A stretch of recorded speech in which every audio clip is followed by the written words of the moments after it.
High guys, welcome to my mini blog. तर आता बाजारामध्ये स्ट्रॉबेरीचं सीझन चालू झालेला आहे, तर म्हटलं चला स्ट्रॉबेरी घेऊन जाऊया। पण मग ती ना थोडीशी आंबट होती, कारण की आता जस्ट सीझन चालू झालेला आहे। तर म्हटलं चला त्याचा मिल्कशेक बनवूया। तर इथे सगळी स्ट्रॉबेरी की मी धुवून घेतलेली आहे आणि ती एका मिक्सरच्या भांड्यामध्ये टाकून घेणार आहे सगळी। त्यातली थोडीशी स्ट्रॉबेरीचे तुम्ही तुकडे करू शकता, जे डिझाईन वगैरे करायसाठी। त्यात 1-2 स्ट्रॉबेरी मी काढून घेतलेली आहे कट करायसाठी बारीक।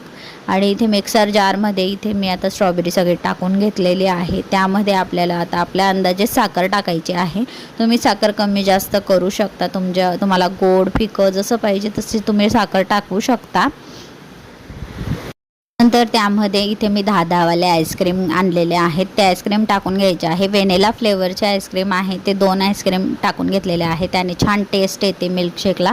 त्यानंतर इथे मी 1 ग्लास दूध घेतलेला आहे, तुम्ही तुमच्या अंदाजे कमी जास्त करू शकता आणि नंतरही तुम्हाला टाकायचं असेल तर तुम्ही नंतर दूध टाकू शकता। तर इथे बारीक करून झालेला आहे आणि इथे बघू शकता मिल्कशेक आपला मस्त तयार झालेला आहे। टेस्टलाही खूप छान झालेला होता, तुम्ही नक्की ट्राय करून बघा आणि मुलांनाही आवडतो। लहान मुलं जर स्ट्रॉबेरी खात नसतील तर त्यांना असा मिल्कशेक देऊन बघा आणि हेल्दी आहे स्ट्रॉबेरी लहान मुलांसाठी, तर तुम्ही नक्की ट्राय करा। त्यानंतर इथे बघा स्ट्रॉबेरीचे तुकडे करून घेतले होते, ते त्यावरती टाकून घेतलेले आहे मिल्कशेकवरती। त्यानंतर इथे मी थोडीशी आईस्क्रीम, व्हॅनिला आईस्क्रीम वरतून चव येण्यासाठी टाकली, त्यावरती परत स्ट्रॉबेरी टाकली आणि व्यवस्थित असं मस्त असे स्ट्रॉबेरीचा आपला मिल्कशेक तयार झालेला आहे।